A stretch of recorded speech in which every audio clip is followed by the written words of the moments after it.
কেউ পছন্দ করে কষা মাংস, আবার কেউ পছন্দ করে আলু দিয়ে একটু মাংসের ঝোলটা।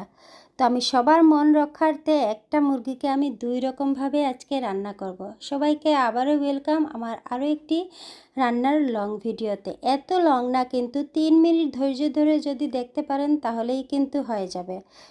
তো দেখতে থাকুন আমার এই ভিডিওটা, আর ভালো লাগলে প্রোফাইলটিতে লাইক ফলো দিয়ে পাশে থাকবেন। তো এনেছিল মুরগিটা আমার ঘরে বেশিরভাগ সময় আলু দিয়েই খেতে পছন্দ করে। আমি যদি কষা বানাই তো বাবা বলবে যে দুই একটা আলু দিলা না। তো আজকে আমি ভাবলাম সবার মন রক্ষা করব, ছেলেরা কষা পছন্দ করে আর ওর বাবা যেহেতু আলু পছন্দ করে, তো দুটোভাবেই আমি রান্না করব। আর এনেছিলাম সকালে বাজার, ঘরের কাছেই যেহেতু ভ্যান নিয়ে আসে, এখান থেকেই কিনে নিলাম পেঁপে, তারপরে শসা আর ধনিয়া পাতা, আরও কিছু কিনেছি। তো এত কিছু আর দেখালাম না, যেগুলো চোখের সামনে পড়েছে ওইগুলোই দেখালাম। তো এখন আমি মাংসটা কেটে নিচ্ছি, দুই রকমভাবে কেটে নিব। লেগ পিস আর লেগ পিসের উপরে যে পিস থাকে ওইটা দিয়ে আমি 4 পিস হলেই কিন্তু আমাদের হয়ে যাবে। কষা যেটা রান্না করব চিকেন কষা, ওইটা 4 পিস বের করব। আর বাকিগুলা দিয়ে ছোটো করে টুকরো করে আলু দিয়ে ঝোল রান্না করব। আর এই তো আমি মাংসটা এইভাবেই কেটে নিচ্ছি। আর যেগুলো ফালানোর ওগুলো ফেলে দিচ্ছি, যেহেতু মুরগিওয়ালা 4 পিস করে দিয়েছিল, তারপরেও আমি আমার মতো করে কেটে নিলাম, মানে কাস্টমাইজ করে নিলাম। এখন সব কিছু কেটে পেঁয়াজগুলোও কেটে নিচ্ছি, আলুও কেটে নিয়েছি, আর একটা টমেটো ফ্রিজে ছিল ওইটাও কেটে নিলাম। একটা টমেটো দুইটো তরকারিতে সুন্দর করে ভাগ করে দিয়ে দিব, সবার মন রক্ষা হবে।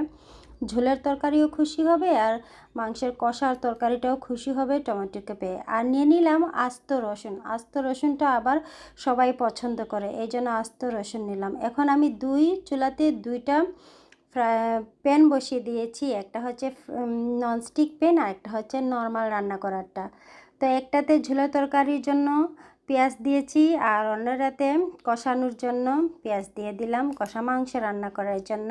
এখন ঝোলের তরকারিটা আমি কষানো হয়ে যাচ্ছে, আর ওইটাতে বসিয়ে দিয়েছি আমি কষা মাংসের জন্য পেঁয়াজ কষিয়ে নিচ্ছি। পেঁয়াজটা ভালো করে একটু ভাজা হয়ে গেলে তারপরে এটার মধ্যে দিয়ে দিব পেঁয়াজের মধ্যে আদা রসুন বাটা, তারপরে কিছুটা টমেটো, আর সব কিছু দিয়ে কষিয়ে নিয়ে এখন দিয়ে দিচ্ছি আমি মুরগির পিসগুলা। এই যে বলেছিলাম 4 পিস হলেই কিন্তু কষা মুরগিটা রান্না হয়ে যাবে। আর ওইটা একবেলা খাবো দুপুরের জন্য, আর ওইটা রাত্রে খাবো। আর তো ডাল টাল তো আছেই ঘরে, ওগুলো তো সবসময় থাকে আমার ঘরে ডাল।